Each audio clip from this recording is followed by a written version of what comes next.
That's it. So I just started the recording. I want to welcome everybody. And we already did actually talk about how to use Zoom. I did not record that because we don't need that for the recording. I want to thank, even so you're going to see Joanne and myself today. Many times you also see Deb. I want to thank to our host, our regular host, our Living Word Christian Center, but we have many that actually co-sponsor our Stand for Israel meetings, and I thank them too. And we talked about how to get to know Zoom. We talked about that we were actually recording this session and that you can actually mute yourself or also shut your video so you're not being seen if you want to. Talked about the chat option if you want to send us a message while Joanne is presenting. And I also want to thank Pastor Mac and Pastor Ling from Living Word Christian Center. If it wasn't for them, we wouldn't be here doing these Tuesday classes and meetings. And of course, thank you for Dave and Nancy Smith. They're always there, the first one. And big thank for them, for everything that they do. As I said, Joanne and Deb are my co-hosts. And we are today going to talk about, I'm going to give you a quick Israeli elections update. I'm going to remind you about our resources page and the webpage of our meetings. And then we're going to go into the main presentation. Joanne will present today and talk to us about suggested Israel-related books to read. And our webpage and resources page, that's the web address. In case you need that or didn't write it down, you can write it down. It's www.matmn.org/SFI. The SFI stands for Stand for Israel. Most of you know that if you scroll to the bottom of the page, you'll see there a link to resources, different resources that we use in our meetings. So it's always a good one to go to. That's also where you will find recordings of our previous meetings. And before we're going to go to Joanne, I want to also give you a quick update about the Israeli elections. Great. As you know, there was a surprising move a few weeks ago where actually the two main competitors for the job, for the prime minister, decided to join forces, Benjamin Netanyahu and Benny Gantz. And they actually finished their coalition agreement, which was a very important move. It wasn't easy. But then something new came up. Some of the opposing parties filed with the Supreme Court in Israel, claiming that this coalition agreement is illegal. So they're actually discussing it as we speak. It started a couple of days ago, and it's all under a lot of time pressure because they have a limited time where they can actually form the coalition and sign the agreement. So I think that by next week, we will know if we actually do have a government or they have to go to an elections again. So it's another hurdle. By the way, we never had it before that the Supreme Court have to get involved in deciding if that agreement is legal or not. That's because of a few things that were in the agreement that the opposition thought that they wanted to challenge that at the Supreme Court. So this is the update from Israel. God willing, next week we'll have good news and we'll have final answer about the Israeli election, which will be either we have a government or going to elections again.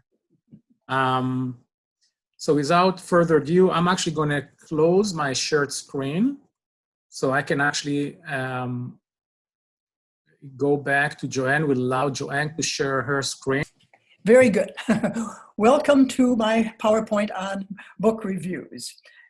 These are almost all of these books were at one time in the Jewish Christian Library. Some of them may have gone visiting and haven't come home. But anyway, these are some books that I think are worthwhile reading. So here we go. Can you see the next slide? Okay. And my advice here, it's a picture of me in the library with one of our early classes when we were meeting up at the JCLC and the Living Word Library. Anyway, my advice is beware. Knowledge is dangerous unless taken in large amounts over a long period of time and mixed with real life experiences. We're told, and this is one of my favorite slides, so it features in a number of my PowerPoints, but we're told that libraries are a vanishing breed, dinosaurs, a thing of the past. Well, maybe. If you see this funny picture, the library is sinking into the grounds at a university, and everybody's wandering around, not paying any attention to the library. And so we're being told that actually all books should be scanned, and then we will throw away all the paper copies. I am not in favor of that. And while I have a number of people who disagree with me, what if the grid closes down? My advice is always, if you have a big box, take some books that you really like and some that you've always wanted to read, and then put some flashlights and batteries and candles and matches in the box, just in case someday we can't plug things in and get into the cloud and all of that good stuff.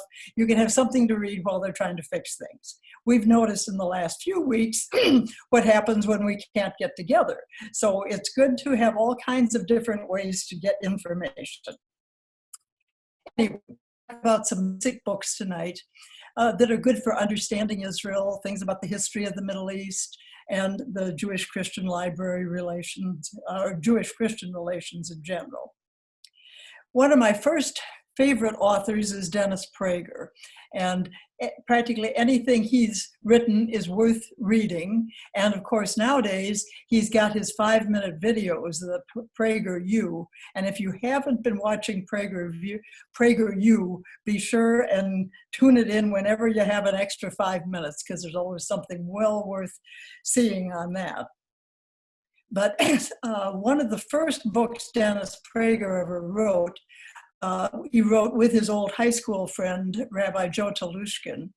And Rabbi Telushkin has also written a lot of books on his own, but the two of them wrote Why the Jews? And I think that's one of the two most important books for everybody to read, because it's not a difficult read. It's not full of footnotes, that sort of thing, but he starts back in Bible times, and basically, not to give away any secrets, but the answer to why are the Jews always being persecuted, why are the Jews always endangered, and it's because God chose them to be a light to the nations. It's as simple as that. But Dennis and his friend Joe Telushkin go through the details on that. They also have written a book called 9 Questions People Ask About Judaism, which is also a very, very important book. And here's some of the books that Joe Telushkin has written. He's written a lot of books that are kind of like small encyclopedias: biblical literacy, Jewish wisdom, Jewish literacy, Jewish values. And he writes briefly and succinctly about all sorts of things that you'll be glad to know. And my other, of 2 basic books, my other one is by my good friend, Dr. Marv Wilson, who's the professor, was until just last year, the professor of biblical and theological studies at Gordon College out in Massachusetts. And he's one of the important pioneers in bringing Jewish-Christian relations into the evangelical community. After World War II, Christians in general kind of began to realize, oops, we've really let some bad things happen. Somewhere way back in history, Christians kind of thought they had replaced the Jews, and then we hadn't been paying much attention to the Jewish roots of our faith. And really, it's only been in my lifetime. I mean, when I was born, nobody talked about Jewish-Christian relations.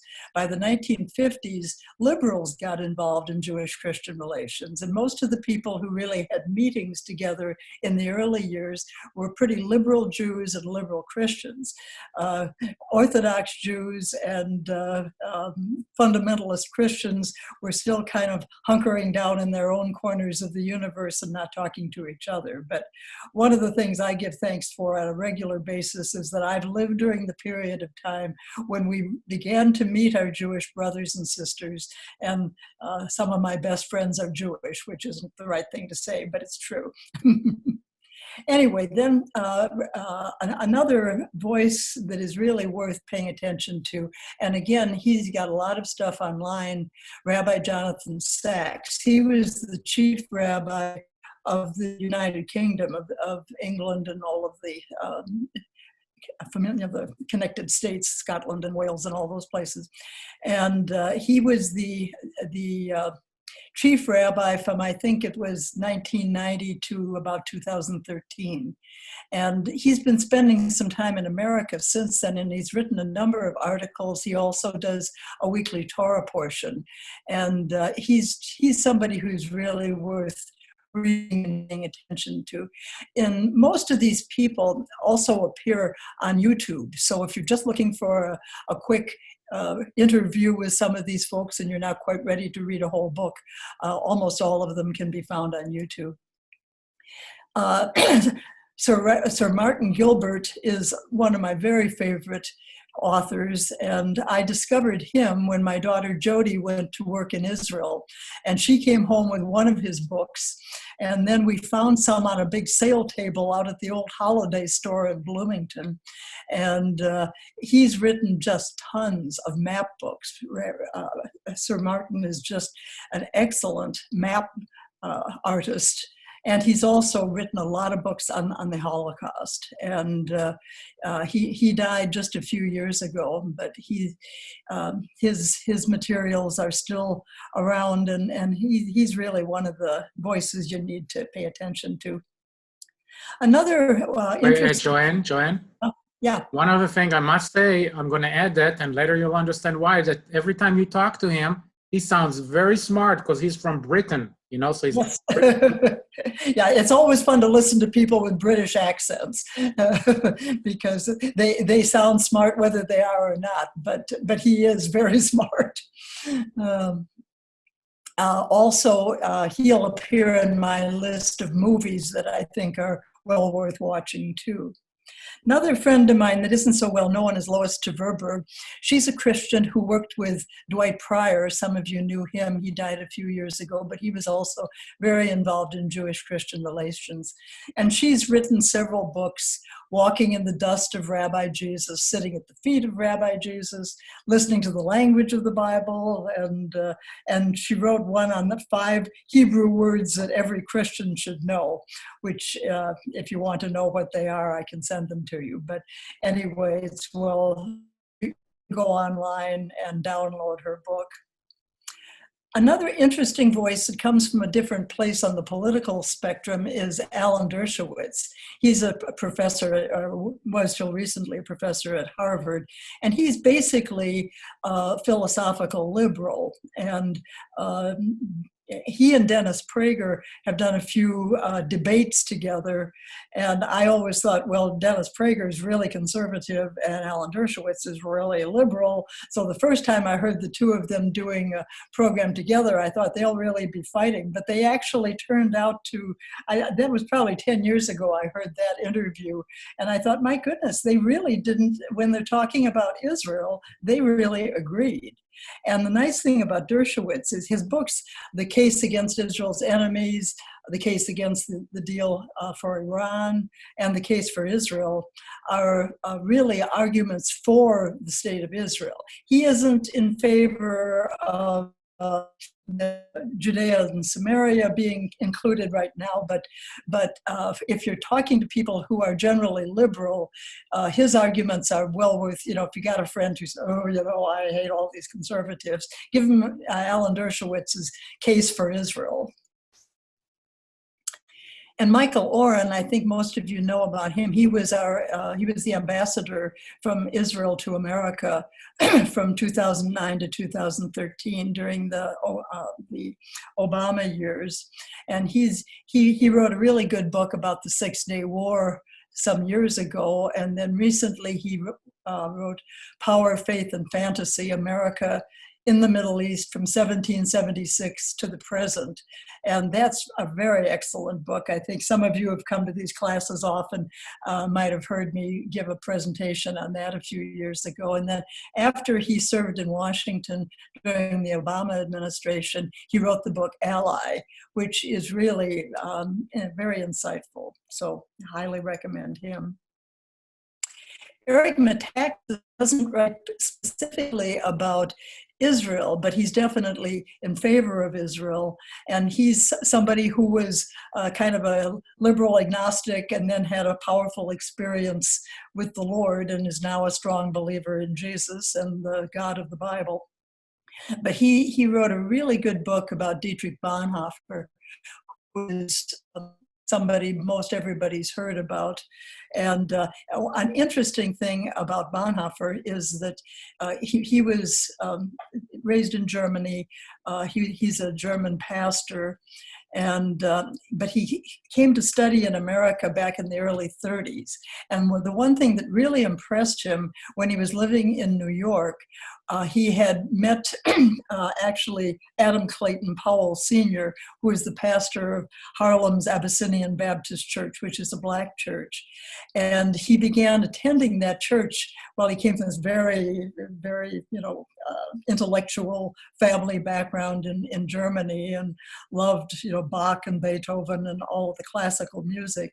But when he was studying in New York, he began going to this Black Abyssinian Baptist church, and he developed a lifelong love for Black gospel music.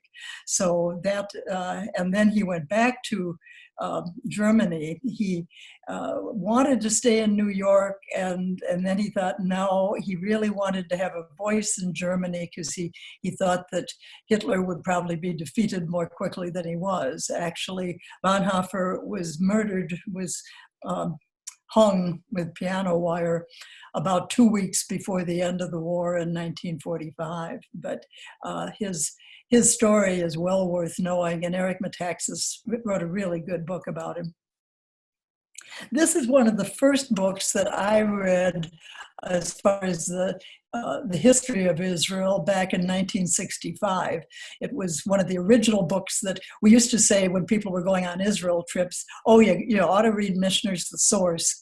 I would say there's a lot of better books now, but this is still a classic. And it's a good book. It's a novel, and he goes way back in history.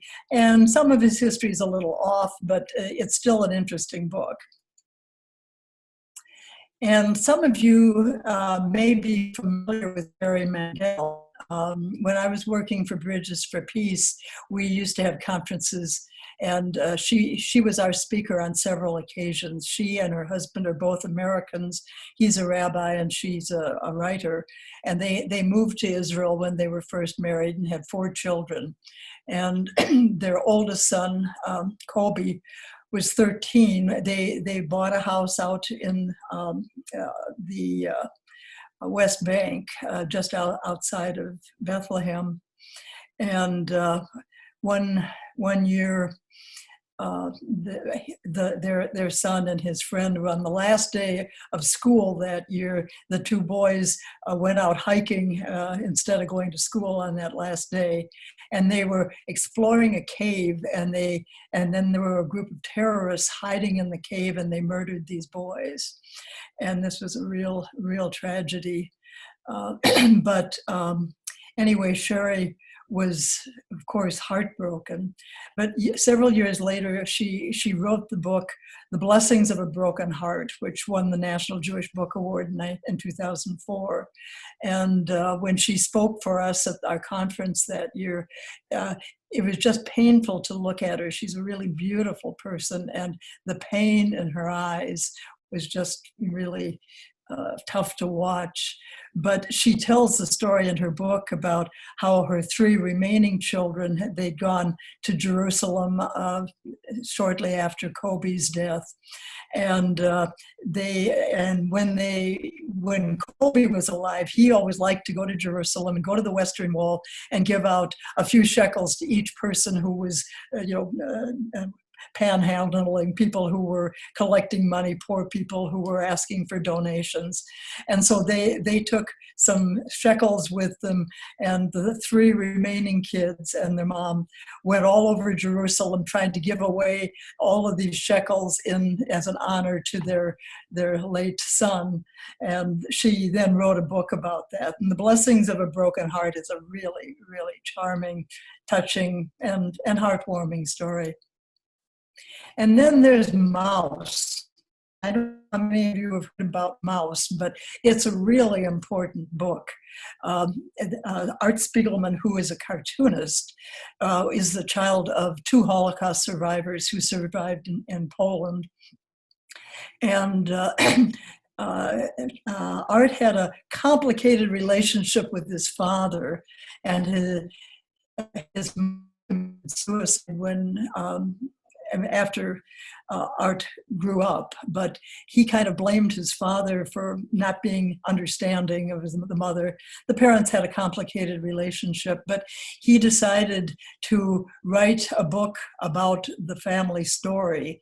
And his dad would ride an exercise bike after he'd had a heart attack, and then Art would go to the house and interview his dad, and he wrote it as a comic book. So in the story, the Jews are presented as mice, the Nazis as cats, and the Poles as pigs. And it's a story that's kind of shocking. When it first came out, I remember picking up the book and thinking, "Ooh, I don't know, is this insulting? Is this, I mean, should something like this really be there?" But after pages, you really get into it, and it tells the story so powerfully. So the first book was called My Father Bleeds History, and his second version is called And There My Troubles Began. But it's really an excellent book, and really a must read. And then there's The Holocaust by Bullets. I think some of you may have, I've talked about that in classes before too, but it's written by a Catholic priest whose grandfather was in the French underground during World War II. And his grandfather was arrested and spent the better part of a year in one of the concentration camps near to the Ukrainian border. And of course, Patrick wasn't born until in the 1950s, but the grandfather came back to France and had suffered really, but he had been in a concentration camp for, I mean, they were just for people who had offended the Nazis, and they were near a camp where there were a group of Jews imprisoned, and they were aware of the murders that were going on. And when he came back to France, and then his grandson Patrick was born, the family ran a grocery store, and the grandfather and the little boy Patrick shared a bedroom together. And Patrick was always trying to get his grandfather to tell him stories about what had happened during the war. And his grandfather would get to the point where he'd say, "Oh, it was terrible for us who were in the prisons, but it was so much worse for the others." And Patrick would say, "Who were the others?" And then his grandfather would get teary-eyed and wouldn't talk anymore. But Patrick grew up, became a Christian, actually worked with Mother Teresa in India for some years. And then he became a Catholic priest. But he also took the Holocaust class at Yad Vashem in Jerusalem, not at the same time I did, but it was the same class that I was first introduced to also. And then he gathered a team of people and went to Ukraine and went to these various towns where the Holocaust first started, where the SS troops would go in and just take over these little towns and murder all the Jews, and then make the little children of the village who weren't Jewish run up and down over these open graves to pack the bodies in.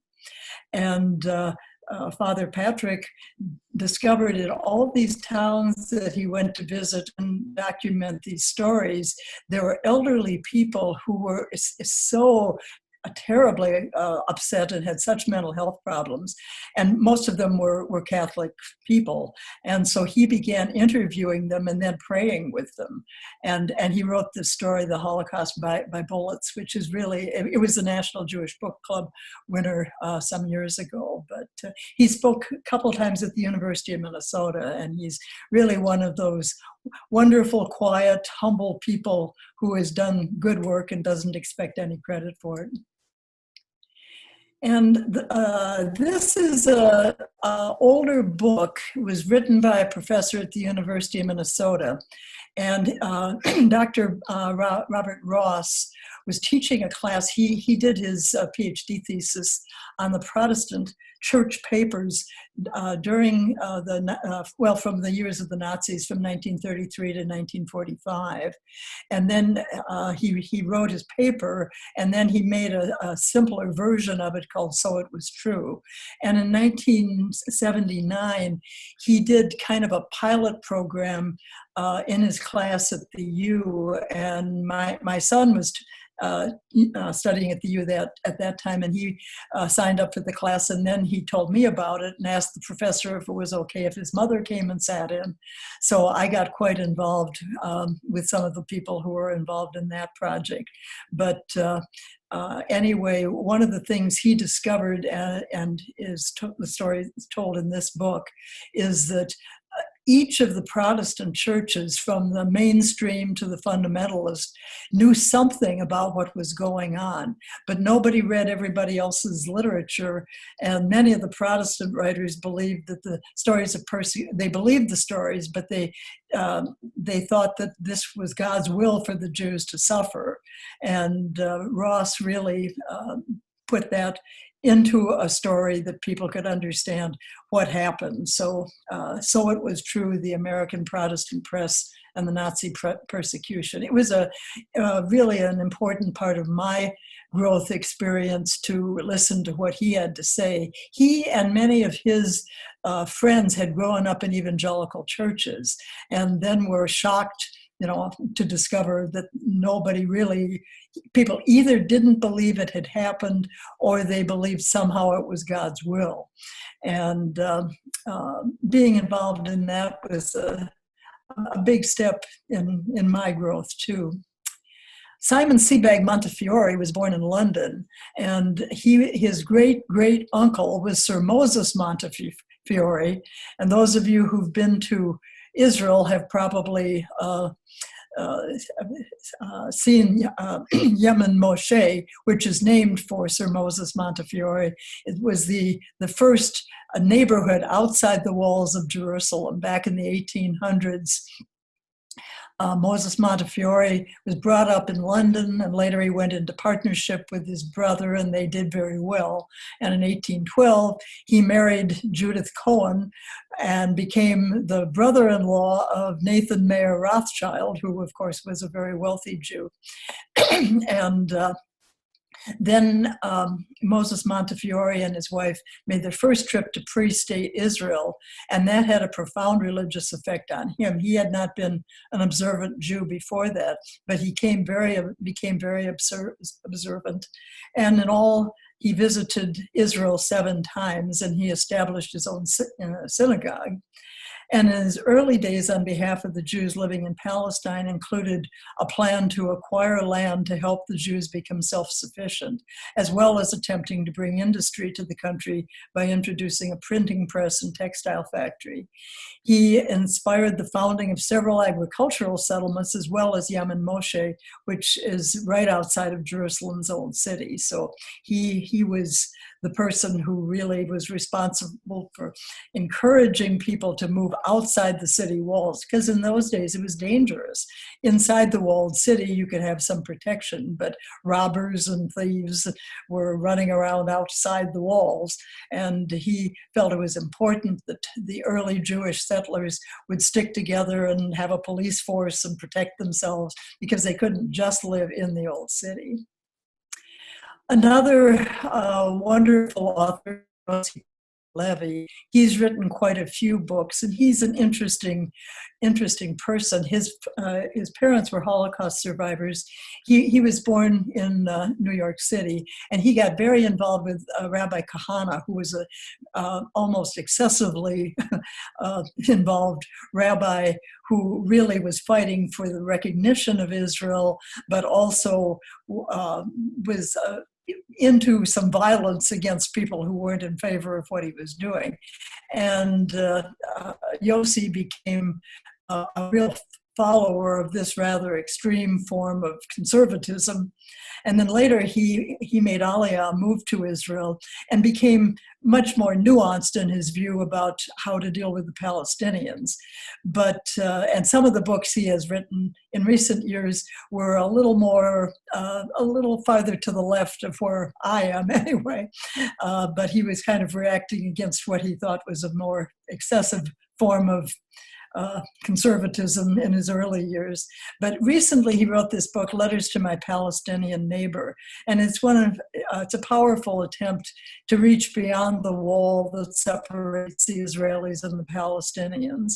And he's writing it as a letter to a Palestinian. And he also had a book published in Arabic, had the version of the book published in Arabic. And he gives that away to anybody who speaks Arabic and wants to have it. So it's an effort to unravel what he says the complex strands of faith, pride, anger, and anguish as he feels as a Jew living in Israel, using the history and personal experience as his guide. So that one, and also like Dreamers is his version of the 6-Day War. So both are very good books. And Yoram Hazony, my last trip to Israel with the Hope Presbyterian Church group, we had Yoram come and speak to our group. He wrote a really good book. He's written a number of good books, but his last one was called The Virtue of Nationalism.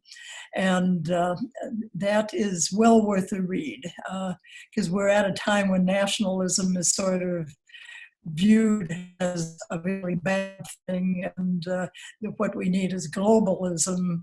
And he takes his bearings from the Hebrew Bible, from the Protestant Reformation, and from his own attachment to Zionism. But the Hazony doctrine is meant to extract a wisdom that applies to all nations and all times. And he's an Israeli philosopher, Bible scholar, and political theorist. And I intend to have him come and speak to my groups in the future. We really enjoyed him when he came to talk to us last time we were there.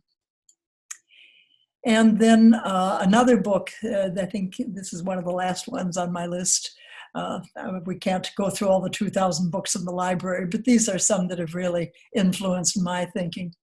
Joan Comey and her husband lived in South Africa. Her husband was a well-known lawyer, Jewish lawyer in South Africa, and they made Aliyah to Israel when they were a young couple. Her husband served in the government, was ambassador to a number of different countries, and then he died.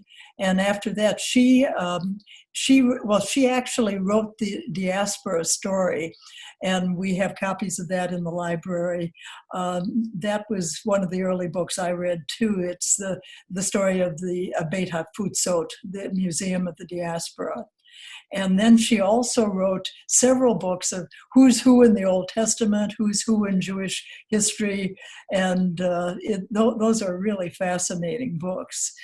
She continues, the first one follows the Jewish history up to the time of the Maccabees, and then she goes on through Jewish history and even some of the history of the New Testament. But they're short reports on the people who you find in the Bible and the people you find in history. And it's the kind of thing, if you don't want to read everybody, you can get a quick overview. So Joan Cope, and one funny story about her, I'd met her once at Beit HaTfutzot when I was taking a group there on a tour. And then some years later, I had a local friend in Minneapolis, a guy who was a Messianic Jew, kind of a slightly crazy guy. But he and his family decided to make Aliyah, and they didn't have any money, and they wound up in a center in Jerusalem. And every time I came, they wanted me to bring things for them. And they were the kind of friends who are difficult, and you care about them, but you hope they don't have too many good ideas of what you ought to do. And I rented a car one day and went out to visit him and bring some things I brought. And I thought, now he's going to ask me to take him someplace, and I'm not going to do it again. I'm just not going to do it. Got out there, and he had a huge dog. He's got a wife and a bunch of little kids, and they got this great big dog, and they're living in a resettlement center. And they'd had the dog for a couple of months, and the dog was way too big and cost too much. And he said, I got the dog in the dog pound, and I've got to take it back to the dog pound. And the lady who's in charge there said I could bring it back, but I don't know how to get out there. I can't take the dog on the bus. And I'm thinking, no, I'm not going to give in to this. He said, yeah, well, you know, the lady who's in charge of the dog pound, it's Joan Comey. I said, Joan Comey is in charge of the dog pound? I said, the Joan Comey who wrote all the books? Oh, yeah, that's her. And I said, okay, we're going to go to the dog pound. So I took him and the dog back to the dog pound and interviewed Joan Comey. And I asked her something about one of her books, and she said, don't ask me anything. I wrote it, and I've forgotten it. But anyway, it was really fun. And I always think of that as an example of, you know, I'm going to be tough this time. I'm not going to get pushed around. And it was a wonderful experience. And then just a few movies that you ought to know about. Some of them we have in the library. This one's actually available on YouTube. It's an older film, but again, Martin Gilbert. Anything Martin Gilbert does is worth watching, reading, or getting familiar with. But it's an excellent introduction to the modern history of Israel, and it's a History Channel film, and it's been put on YouTube. So, and he's also, Gilbert is the official biographer of Winston Churchill. So, and the interesting thing about Gilbert, I met him on a couple of occasions and discovered that he was like probably 7 or 8 years older than, not years, months older than I was. He was born in 1936. And then when he tells the story, when he was a kid when the war started and they were bombing London, and he was one of those children who was put on a ship and taken to Canada during the war so they wouldn't be hit by the bombs in London. But that got him really interested in all the history of this. And he died a couple of years ago, but anything he's done is worth watching or reading. And Weapons of the Spirit is one of my favorite films. And the guy who made the film was a Jewish family who took refuge in this town, Les Chambon, in France, where 5,000 Jews were sheltered and rescued by about 5,000 Christians who lived in the towns around and the farms around that area. And it's really an astonishing story. But Pierre Savage, who was the filmmaker, has been redoing this film. It first came out in 1985, and it's in a format that isn't as easily viewed as the newer stuff. So about 5 years ago, he started redoing it. And every once in a while, I write him an email and say, Pierre, have you got the new version out? And he said, well, it'll be out soon. Still hasn't come out, but we do have an old version of it. So it's called Weapons of the Spirit. And it tells this whole story of how these Jews were rescued by the local people in this town. And Blessed is the Match is another really good film. It's the life and death of Hannah Senish. She's the one who wrote this poem, which was turned into a song. Blessed is the match consumed in kindling flame. Blessed is the flame that burns in the heart's secret places. Blessed is the heart with the strength to stop its beating for honor's sake. blessed is the match consumed in kindling flame.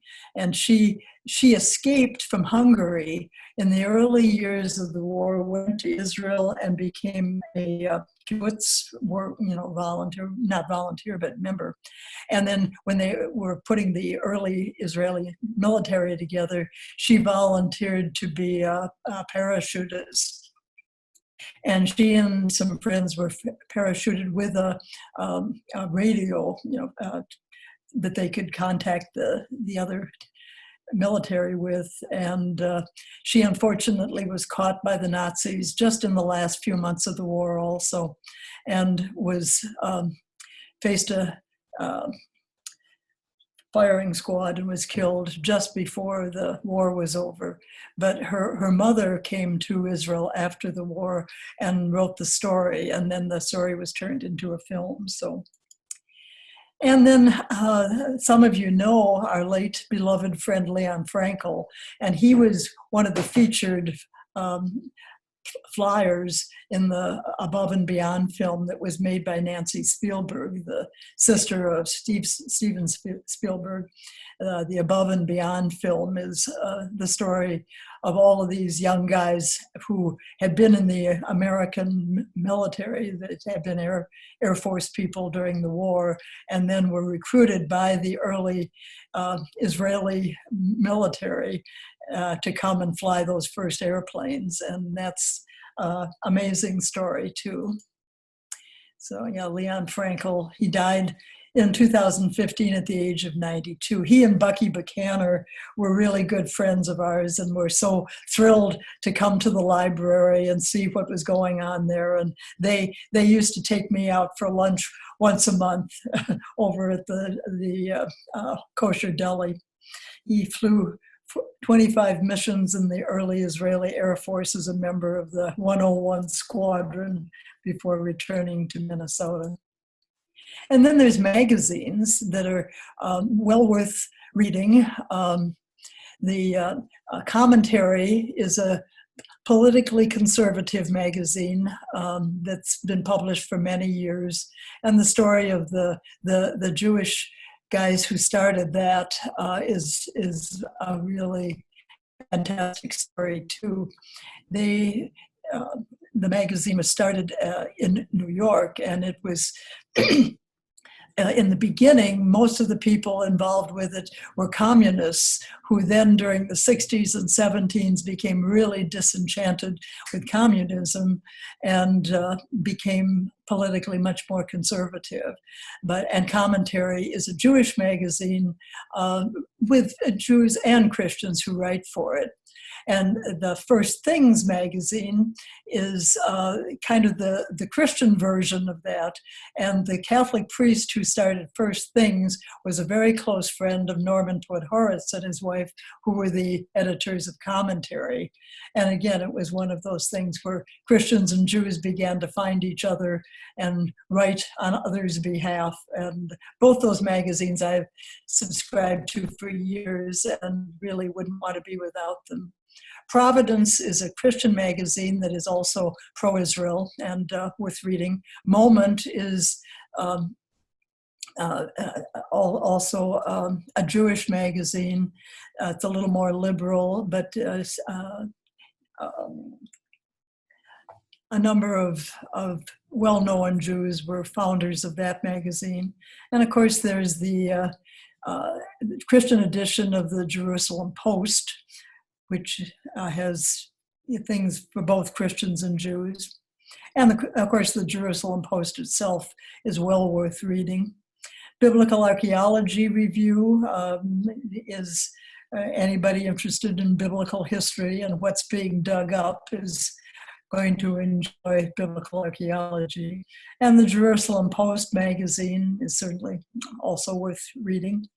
And Hadassah magazine is the house organ of the Hadassah Women's Jewish Organization. And some of us Christians are also members of Hadassah. So let's see. So I guess that is kind of a run through books I recommend. There's lots more, but that's a starting place.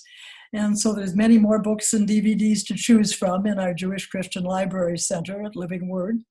If you're looking for gifts, I think all of the materials discussed here are available on Amazon.com. So happy reading, learning, and sharing.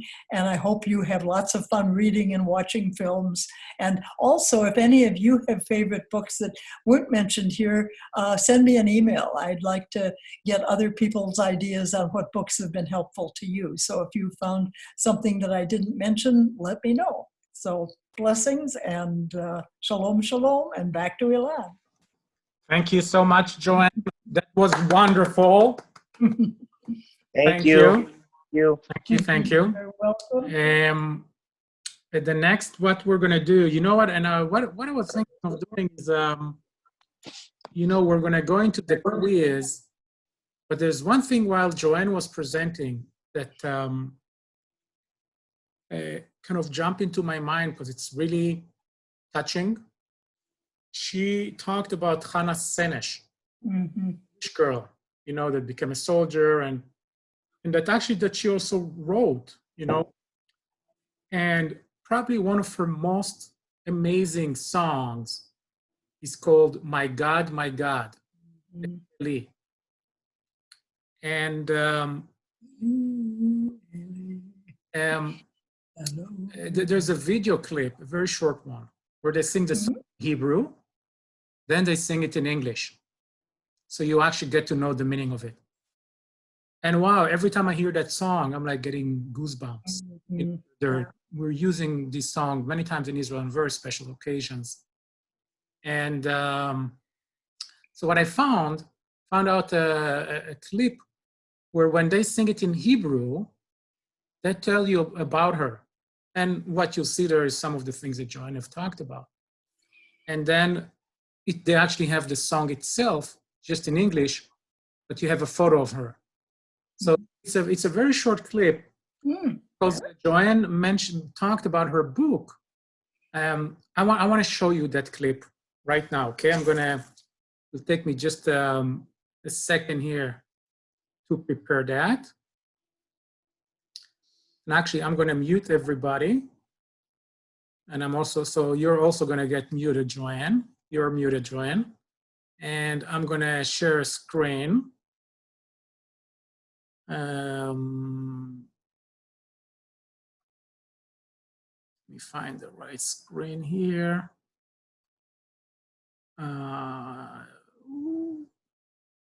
Show more windows. Here it is. I'm going to make sure that will work well. And that's also going to share the computer. And here it is. So what you're going to see, you all see it right now? Yeah. And I'm going to hide that floating thing so I can actually make it a big screen. And again, it's a very short clip, but the first part you'll hear the Hebrew. It's only 2.5 minutes, Hebrew and English. So let's watch it.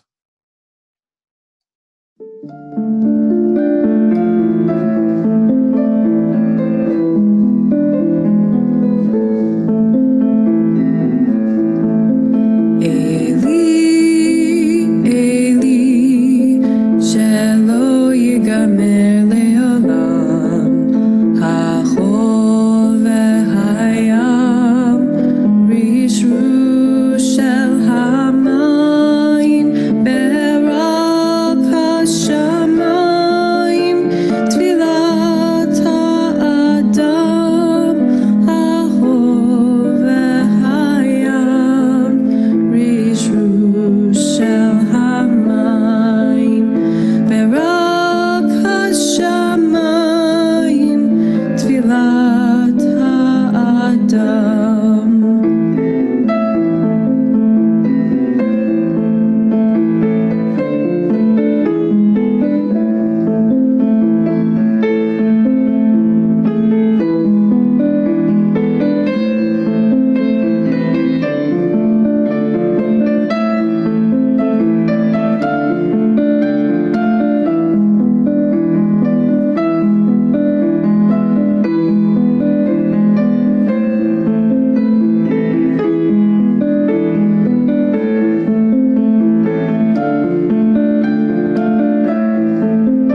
Well, I hope that gave you a little bit glimpse that's Hannah Senesh that Joanne talked about her book.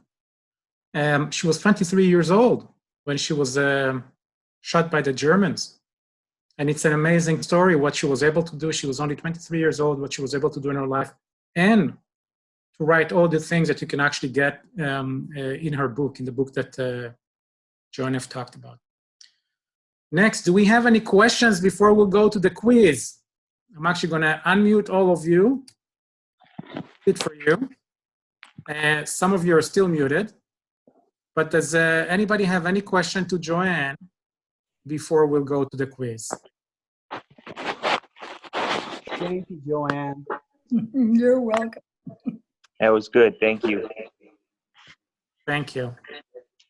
Good. So if no more questions, what I'm going to do, I'm going to mute all of you, and I'm going to prepare for the quiz. I'm going to first remember what I want all of you to do. First, let me mute you. Is to pull up your phone, or if you're on your phone with Zoom, okay, then find another device that have an internet access, that have a browser. So again, so the idea is that what you have in Zoom right now, you want to leave that one on Zoom, not to change that to a web browser, and have a second device where actually we're going to show you the question on the Zoom screen, and on the other device, you're going to choose the right answer. Because on the screen, it's going to show you 4 answers in different colors. And on your phone, we'll show it. So the first thing that we will do, we'll find the website. We're going to go to that website. It's going to give you a specific PIN number to put in, which we're all going to put in the same one. But then immediately after that, it's going to ask you for a nickname, where you can put either your name or a nickname. One thing, remember that all these names that you put in, when it's showing us how well all of us did, it's going to use this nickname. So if you don't want to put your own name, you want to use something else, you can put something else. And the first thing I'm going to do then is show you the web address that you need to go to on this other device.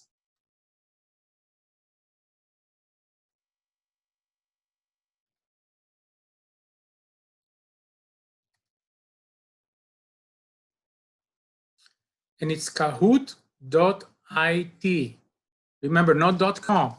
So on your phone, open a web browser and enter kahoot.it, not .com. Many people put .com and then it gives them like a different screen, a wrong screen.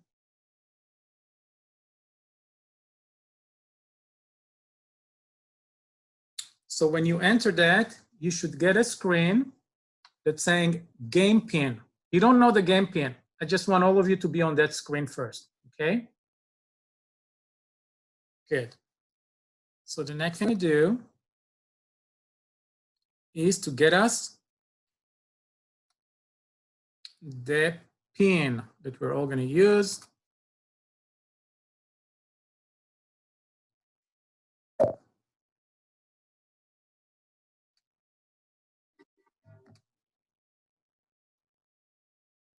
I'm going to share the screen with you right now. I have it on the screen.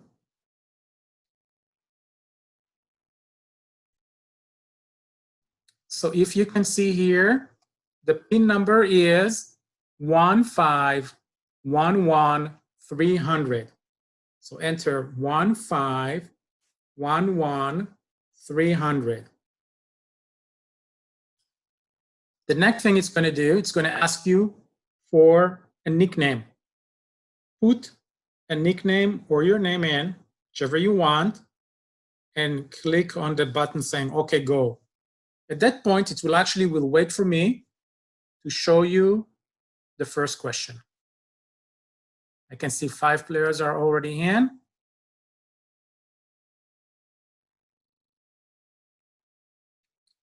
And 6 players are in. 7 players are in. It's a good number, 7. Do we have more people waiting to get in? All right, number 8. And I'm going to start. So remember, the question will be on the screen that you're watching right now, the Zoom. Then your device will show you the 4 colors, which each color is the correlate to an answer on the screen. And you want to push the one that you think is the right answer. Let's start.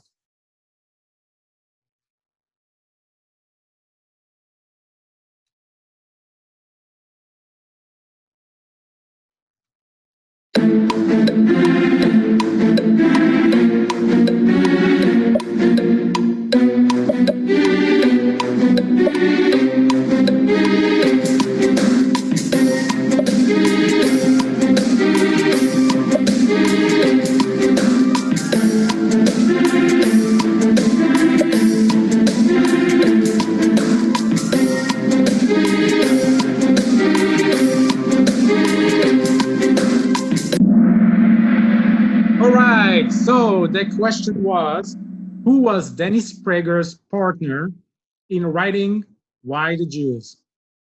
And Joanne did some tricky things here. She actually put some names. By the way, the right answer is Rabbi Joseph Telushkin. And if you chose the red one, Jonathan Sachs, I don't blame you because he was mentioned also in the presentation. But the right answer is Telushkin. He's the one that wrote Why the Jews with Dennis Prager. I highly recommend that you read this book. There's one book you want to read about the whole thing. I say start there. And I have it actually on my Kindle. And your own personal device will tell you if you answered it correctly or not. But also we're going to see the standing in the next part. And we can see how the standing is. For the ones that don't know, saying, how come we have 3 people answer it right, but each one of them got different points? The faster you answer, the more points you get. But be careful, because if you rush it, you might get it wrong. Then you don't get any points. So answer when you're sure what your answer is. Try to do it as quickly as you can. Let's go to the next question.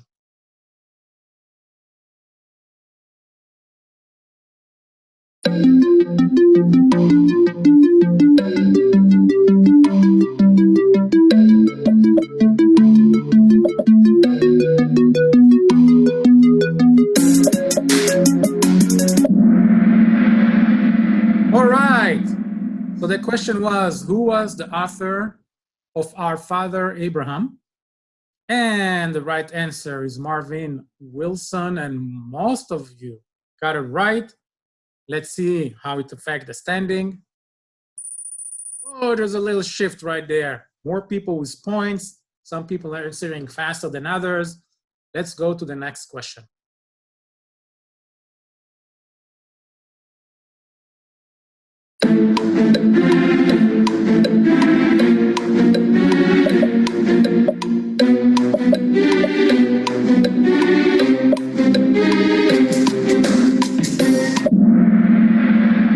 Whoa, you all got it right, including me.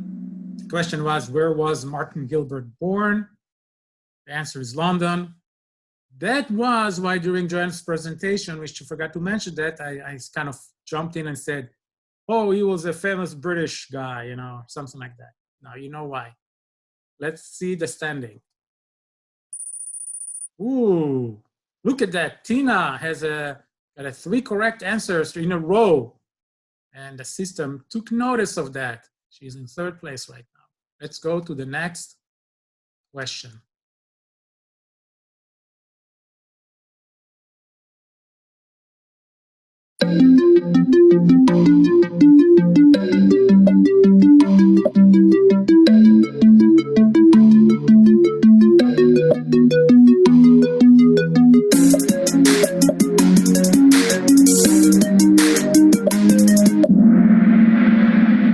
The question was, what book did Louise Verberg did not write? She didn't write The Case for Israel. Again, it's a little bit confusing because the book was mentioned in the presentation. It was mentioned in the presentation because it was written by Dershowitz. So again, Joanne here giving us some tough questions to check our memory. but we did well. Many answer it right. Let's see the standing. Ooh, look at that. We have 3 players who have reached three answer right in a row, which is good. Let's go to the next question.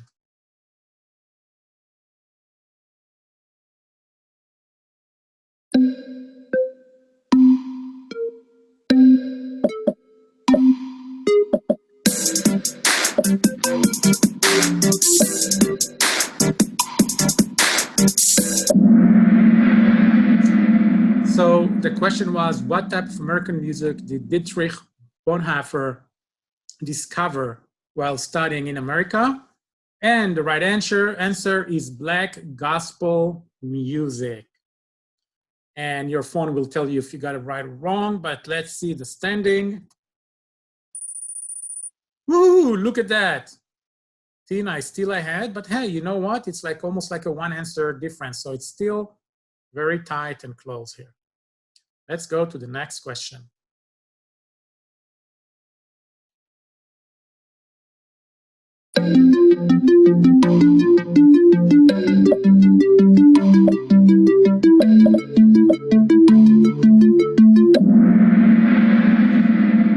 So the question was, what caused Sherry Mandels to write her book, A Broken Heart?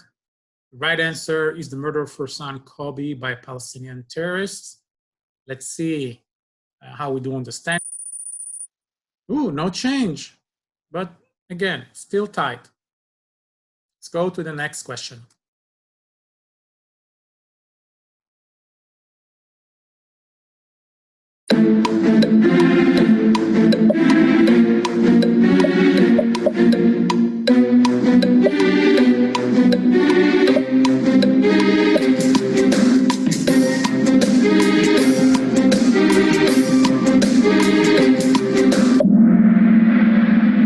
The question was, in Art Spiegelman's story, the Jews are portrayed as mice. What animal represents the Nazis? In the book, in his comic book, actually, it was cats. And Joanne, I know I shortened the question and some other questions because it's just the system won't let me put as long as a question. So I was trying to find a way to ask that question, but in a shorter way. So the right answer here is cats. Let's see how it affected the standing. Ooh, there's a move right there. All right, let's go to the next question.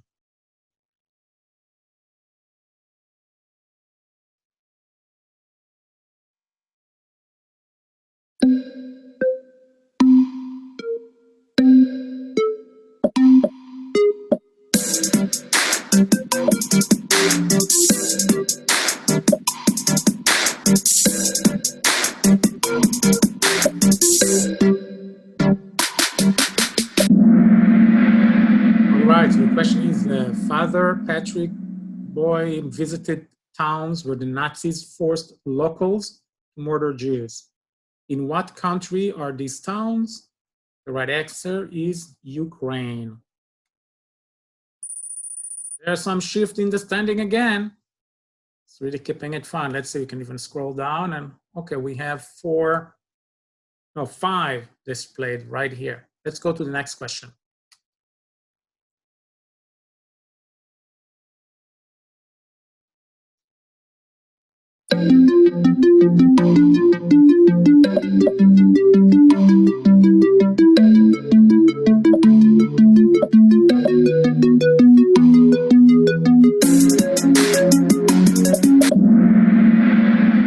Okay, so the question was, Simon Montefiore, in Hebrew Moshe, financed the building of this new neighborhood outside of the walls of Jerusalem. The right answer, the name of the neighborhood is Yamin Moshe. I know because it's Hebrew. It was really hard kind of to remember that. But hey, I said anything more than 25% of the results will be good. And actually you did better. 1/3 of us got it right. And I think that was the last question. So let's see the final presentation of the standing.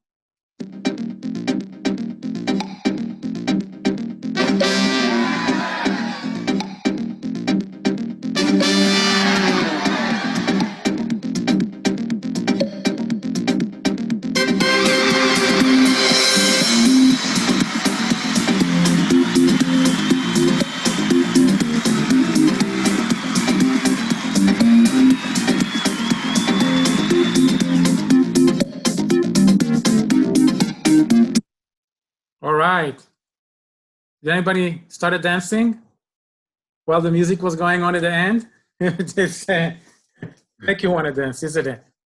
I'm going to unmute everybody so Joanne can talk to all of you, answer any questions you have about the presentation today, or actually any question you have. It's 8:25, we're almost to work, but we're no rush to our car or anything like that. Right there at home, we're ready, so we can take any questions. So I unmuted all of you, and you can ask questions if you want. I just have a comment to make. Thank you, Joanne. Okay, It's always so hold on. Here's what I'm going to do. Hold on. Now I'm going to mute everybody, and I'm going to unmute just Nancy. Okay, so it'll be easier to hear her. First of all, I want to say hi to everybody. Hi, Nancy. Secondly, Joanne, I just wanted to thank you. I just wanted to make a comment. It's always so interesting to listen to what you have to tell us. And every time I listen to you, I remember something more. But I think this quiz game, I'm so competitive, though. I get frustrated when, like Elon says, don't do it too fast, and I do it too fast. But anyway, it's fun because it reinforces the information and it helps to remember it. So thank you both. It's been great fun. Thank you. I have to admit, all of you did way better than I thought you will do. Because when you're trying to ask people to remember names and things like that, you know, when you have like a presentation with a lot of names, a lot of things are kind of mixed up together. So you did really, really, really well. Thank you, Nancy. You're welcome. Very good. I'm going to unmute Joanne also. Okay. Yeah. Well, I apologize that maybe the questions were a little tough because I didn't emphasize enough in the presentation some of the things, but Elon sort of sneered at me the last time I did this because I was kind of making a joke out of it. So I thought I'd better be a little more serious with the questions. So I'll hit the stride somewhere along the way. When I was teasing you about the jokes, it's because I like it. Yeah, I think it's fun when you kind of include like this good humor when you study. It's good, you know. It's always a good thing. I was, you know, as I have to tell you that, you know, we have a lot of Jewish comedians, meaning humor is a part like of kind of the Jewish way. And the thing about it that we always have humor, even at tough times. Humor is a good thing to use when you actually are in tough times. Mm-hmm. You want to get people concentrate or kind of be attended to something. So humor is always a good do that. By the way, which reminded me, because Elliot Chodoff, our dear friend, always kind of includes some humor in his presentation. Mm-hmm. And Nancy and Dave asked me about him coming in May to the US. He's not coming to the US as far as I know. And however, I got a message from him in the last moment, last week, when he told me, Ilan, I'm getting I'm doing a presentation via Zoom, actually to a very kind of This is the one you European organization. And so I talked to Elliot today, and I asked him for the link of it. And actually, I'm going to add that to our resources page. Oh, good. So you can actually see that, and it was a good one. It's about Israel, and it was made during. He was the guest speaker during the Israel Independence Day for that organization. So it was a really great presentation, and the reason I was thinking about it, because you mentioned humor, he always used humor in his presentation. Even talk about serious things. From here to there, you know, he's kind of putting these, you don't know where it goes, kind of this, it's a very special type of humor, but I love it. Yeah, I do. So Joanne, keep on being funny. Put some funny answers. And, I was trying today, because Joanne sent me the presentation yesterday, to try to include some of the images. Great. So you maybe noticed that. So you can get the question part of the presentation where she was in. Good. It's 8:30. Do we have any more questions? Do you have any questions regarding Israel? Anything you want to say? Imagine we're back in our regular meeting room. And So I don't have any questions, but the quiz was a lot of fun. So thank you very much, Joanne. Oh, you're very welcome. thank you. Thank you. We enjoyed it too. We enjoyed it too, very much. Good. Thank you, Joanne. Thanks very much. And I know I'm not the only one to think this, but I sure hope our stay-at-home order expires fairly soon so we can get back into church and go up in the library. Oh, you and me both. Yes. Yeah. Couldn't agree more. Yeah, that's for sure. Well, next week, I think we'll still be on Zoom, but Deb Campbell is going to do her presentation about Beersheba next week. And that'll be really interesting. That whole story about the First World War and the Australia-New Zealand soldiers who fought with the British Army. And they're the ones who took Beersheba. And that was absolutely essential for the British to take Jerusalem, because if they couldn't have cleared out that area, they would not have taken Jerusalem, and that would have changed history tremendously. So I'm looking forward to Deb's presentation next week. And actually talking about that, there's some books about the Australian horsemen in Beersheba. So there's some actually good books about that too, about that story. Well, there's also some good stuff on YouTube about that too, and there's I think films. Because I think last year was when they celebrated. It was 17. It was 2017 when they opened that whole memorial spot in Beersheba, and that was 100 years since 1917, which is when it was taken. And it was a major event. Oh yeah. Israeli politicians, many dignitaries, they even brought some, I think either, they brought descendants, I believe, of Australian horsemen that actually were in Israel. It was a very moving day ceremony. So an event that maybe many people don't talk enough about it, but that day it was right there at that in Israel, and the story that relate to that. So yeah, it was really good. Joanne asked what other books are good. There's a man by the name of Chaim Salomon. And one of the best books ever, and the story about Chaim Salomon, that he was like a Jewish financier of the revolution, saying that if it wasn't for his help to finance it, not himself, he was just making sure that he was raising the money. He himself, he died poor, but if it wasn't for his efforts, that Washington would not have been able to win the war. No. Actually, he couldn't be in an official position because he was a Jew. Yeah. At the time, Jews will not get like kind of an official position. So one of the books about him that I really love is a book that is written for kids. Joined reading it as an adult. It's a kid's book, and if you'll search for it, maybe search Chaim Salomon on Amazon, it still might be there, and it will be very clear that it looks like a kid's book, like a children's book, but it's so wonderful.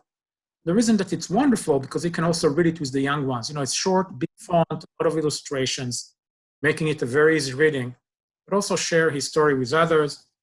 And many people don't know there's actually an institute in Chicago named after him called the Chaim Salomon. Yeah. It's also a very good one. So I recommend to go online and visit it too.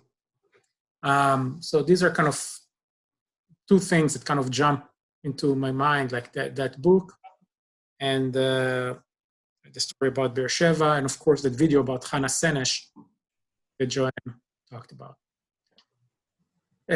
So next week will be Deb about Beersheba.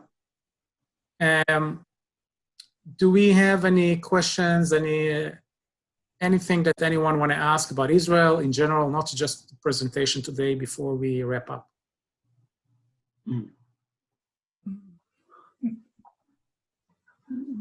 Good. So yeah, go ahead. Question, what about the situation in Israel with the courts and the government? So were you with us when I was talking about it in the beginning? I guess I wasn't in the room or something. I'm sorry. Okay. So no, that's okay. That's okay. So the bottom line is that I'll repeat some of it, and I can add a little bit more information if people wish. There is an agreement that Gantz and Netanyahu reached an agreement, but the opposition, because the agreement includes some things that are very new, because of the concern that maybe they'll send Netanyahu to a trial, what happened there, and they have to change prime minister in the middle of the term. The second part is not a big deal because it happened in Israel before, but here there are like some additional conditions. And one of the things that was very interesting in this agreement also is that Gantz's party actually split into two. When Gantz decided to form that unity coalition with Netanyahu, his list, like the thing that went together to the voter, included like 4 different parties that came together. So Gantz and most of his party decided to go and have an agreement with Netanyahu, and the others opposed it. So what happened, that list actually broke into 2, okay? Yeah. You have 2 lists, or people from one list, 2 different parties. One is with the government, the coalition, the other one is opposing. So they're actually like now against each other, okay? Now, so one of the things that they have in what they're trying to pass is that in Israel, when you take somebody that is in the coalition and somebody that was on the list become a minister, they have the option to give their Knesset seat, okay, so they can be a minister, right? And what happened, then the next person in the list come in. But when the list was running, it was 2 different parties that now are actually opposing each other. So who's going to get that spot? So Gantz and Netanyahu are saying, well, if somebody in the coalition, even though we're on the same list, if somebody from the coalition is becoming a minister and willing to give his seat to the next one in the list, it should be a person from that same party, even if that person wasn't really the next one in the list. Does that make sense? Because the lists have people from different parties. So if now that person is supposed to get in, but he's from the opposing party, Gantz saying, no. If it's from the coalition and that person resign, yeah, then I want that person to get in, not this person to get in, which is a big mess. So anyway, there are a few things now that the opposition is trying to pose or went to the court saying, hey, that thing is not legal, it's not the way it's supposed to be. Another thing that was agreed that the first 6 months would be like an emergency mode because of the coronavirus. As you know, here also in the US, we're expecting some big economic hardship because of that. So one of the things in the agreement was that there will be no major appointments during this 6 months. That is like, that is not a political appointee. Let's say the head of the State Department, not the Secretary of State, which is a political one. But you have like the staff people, the people that actually like, or the chief of the police of all Israel, that during that time, they're not gonna appoint, they're all gonna keep everything still just to deal with the emergency, and only after 6 months, they can start discussing the other things. And the opposer is saying, no, that's not the right way to go. What does it have to do with, so anyway, these are the kind of things that the court is actually looking at right now. Some of them they already gave kind of to Netanyahu and Gantz. I told them, that might not hold water, what you have in the agreement there. Wants to know that. So some of the things are trying to change right now in the agreement. And it might be that some of the things will be too big of a change that they cannot actually do it in the short period of time that they have. And they might run out of time. And you see some of the parts in the agreement that the opposition is opposing to have to deal with nominating a Supreme Court judges, you know, and Supreme Court looking, you know, was asked to look at the same thing that's actually affecting their own institution. Kind of very, very, very weird situation here, but we'll see how they'll deal with it. Nothing was regular in Israel in the last year when these elections. So I hope it's not too much information and it gets a little bit more of understanding what the kind of things that they're fighting on right now. Elon. Yes. So it's Georgianne. So it's almost basically like having two prime ministers, like having two presidents, as if we were to have Donald Trump and another president working together. Yeah, and now it's not new in Israel. It happened before. It has, okay. Yeah, it happened a few times in the past where the two major parties that are actually competing with each other, but none of them has a majority by themselves, okay? Right. And especially in time of emergency, when they said, you know what, let's try to find a way that we're gonna govern together. And what they do, one of them is usually serve the first part of the period of time they're supposed to be in government, and then they switch positions. And when they do that, always the other one is like, it's like one of them is the president, one of them is the vice president. So you don't have two presidents. Oh, okay. One president and one vice president, but after a year and a half, they switch. Oh, they switch roles. Yeah. Yes. Okay. I ask something really political. So is it, the thing of it is we have a very conservative in the United States, and we have very liberal. I mean, that's very obvious in our Democrat and Republican parties.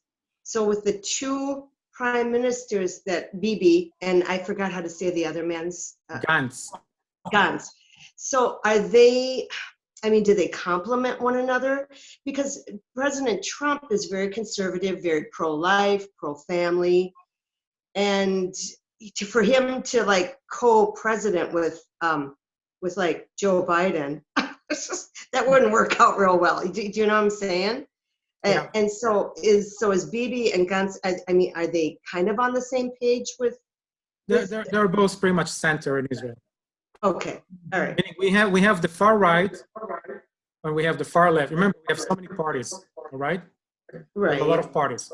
So there are parties that are to the right of Netanyahu.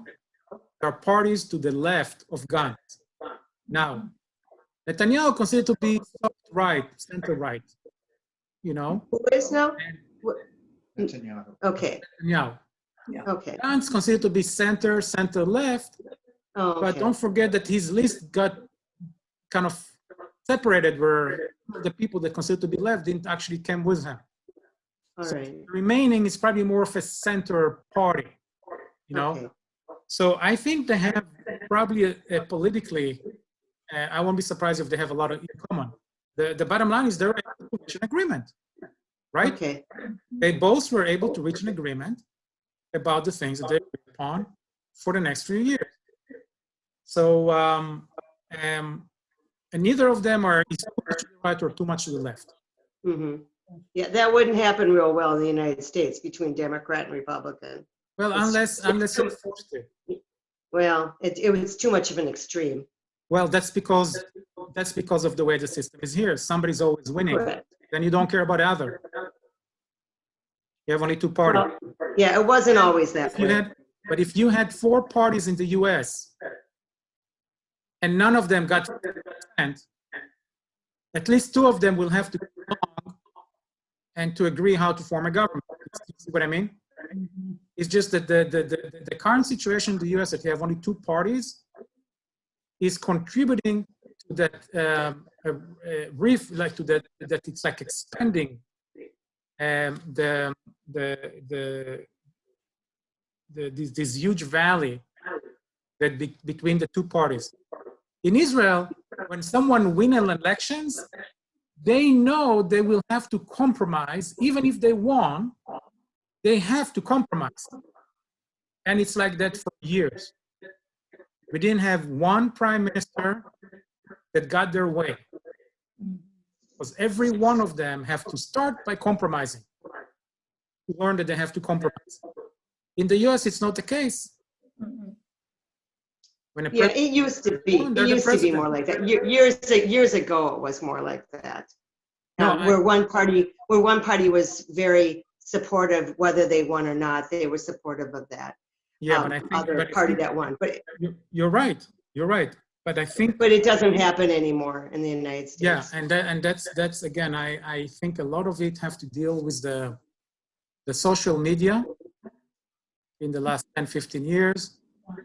Meaning that a lot of people are kind of adding fuel to the fire and almost competing to be more extreme than their other. Yes. And because of social media, they're doing it with their own groups that they almost compete. And I'm talking about both sides. I'm not saying only one side or another. So and that's something I already said like over 10 years ago, that I can see how that you have this thing created in the US, and I was very worried. I'm still very worried about it. Very, very worried about it. So with all the hardship that we go in Israel regarding the elections and how it looks like so ridiculous right now, it still have its benefit. That doesn't matter who's being elected, it's almost like the ship is heading in the same direction, maybe a little bit to the left, a little bit to the right. I'm always reminding people that in 2008, Obama was elected. And there was a Democratic Senate, majority in the Senate, and a Democratic majority in the House.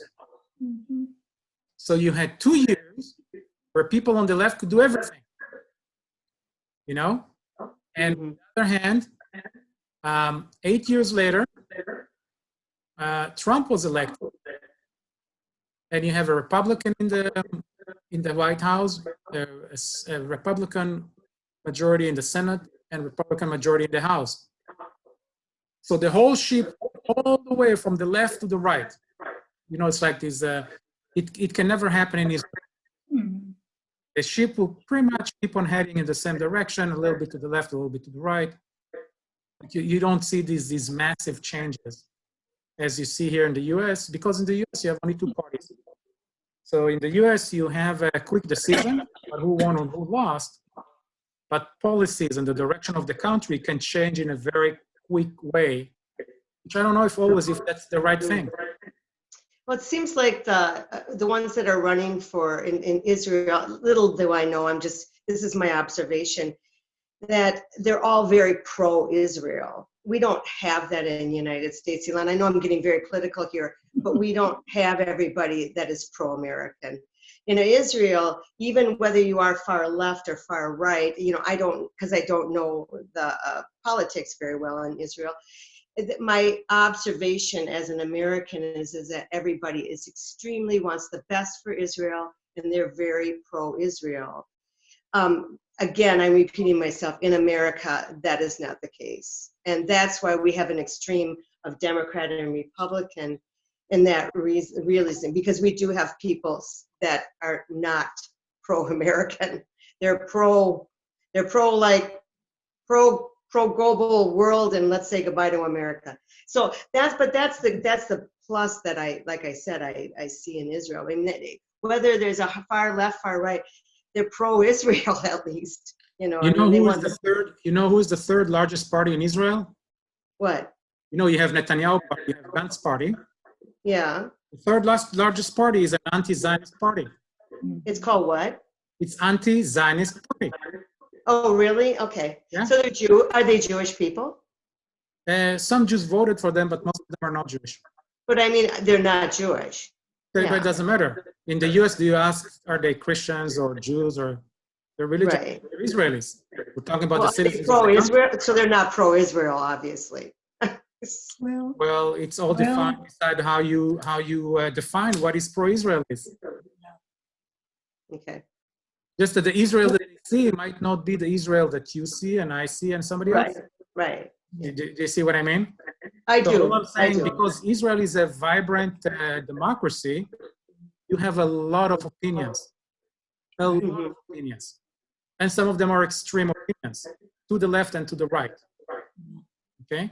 But Israel gives more options, more parties to people to vote for. And so therefore, typically what happens is many kind of more ending up staying more toward the center, a little bit right of the center, left of the center. But that's where the majority of the voters and the representative in the Knesset are. Okay. We have people on the left that are very extreme and people on the right that are very extreme. And as I said, the third largest party is an anti-Zionist party. Anti-Zionist. Okay. Ilan, what's the name of that party again? It's called the Joint List, and it's actually include, I want to say, 3 or 4 parties. Mm-hmm. But that isn't the Arab. Yeah, meaning that it's not right to call it Arab because there are Jews that vote for them too. Oh yeah, I know that. I was going to say. So we're many times we're calling it the Arab parties because most of their representatives are Arabs. Yeah. But what happened in the last election, that many people that Jews that used to vote the regular left in Israel, they actually ended up voting for that Arab party. Okay. So. And it's the largest, you said, out of the 3 parties? No, the third. Okay. Third largest. The third It's largest. the third largest. Okay. Yes. I'll just toss something into the mix here. One of the interesting things about this, and democracy is a pretty new thing in world history.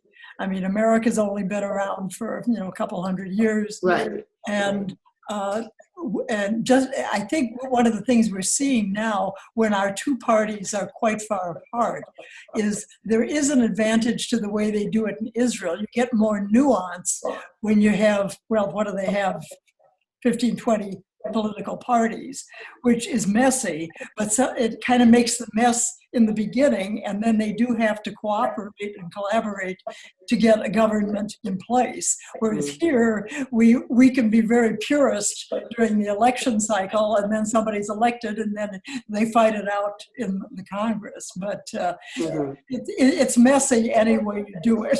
So, and that's one of the downsides of democracy. But as Winston Churchill said, it's the worst kind of process in the world except for everything else. Is that what Winston Churchill said? I've never heard that before. Yeah, democracy is the worst sort of government around except for everything. How about the government of God? That comes later. God's giving us a chance to play the game here. It's exhausting. Do we have any more questions before I'm going to let Joanne wrap it up with a prayer? Any more questions? Hey, thanks, Ilan. I appreciate you answering. You're welcome. You're welcome. My pleasure. That's why I like politics. I was raised in a political family. But I don't know much about Israel politics. That's why I'm giving you my observation as an American that has never been there before. And that's okay because it's complicated anyway. That's what we're here for. I'm sure it is. For me, when we're in the class together, on a whiteboard. Here it's a little bit more complicated, but I hope I put a little bit sense in it, so it makes it. No, you did. You opened up just the window. You opened it up a little wider for me, so I appreciate that. Thank you. Good. So I'm going to mute everybody, so Joanne actually can go ahead and close with a prayer. Thank you. Thank you all.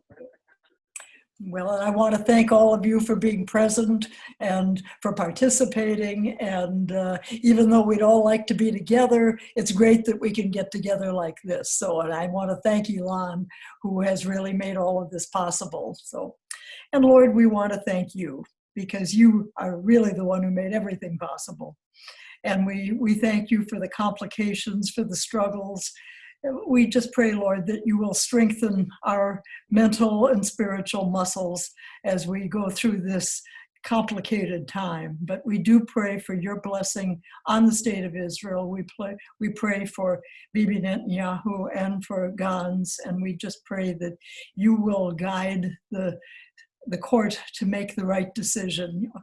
And we thank you for the privilege of living in this time when Israel has become a reality, and we ask you to teach each of us how to pray for it. So we thank you for the opportunity to be together. We thank you for all of the things there are to learn and to talk about. And we just pray that you will guide us to be wise readers, wise listeners, and wise communicators in the days ahead. And we lay our lives before you and thank you for the privilege of being your servants. Amen and amen.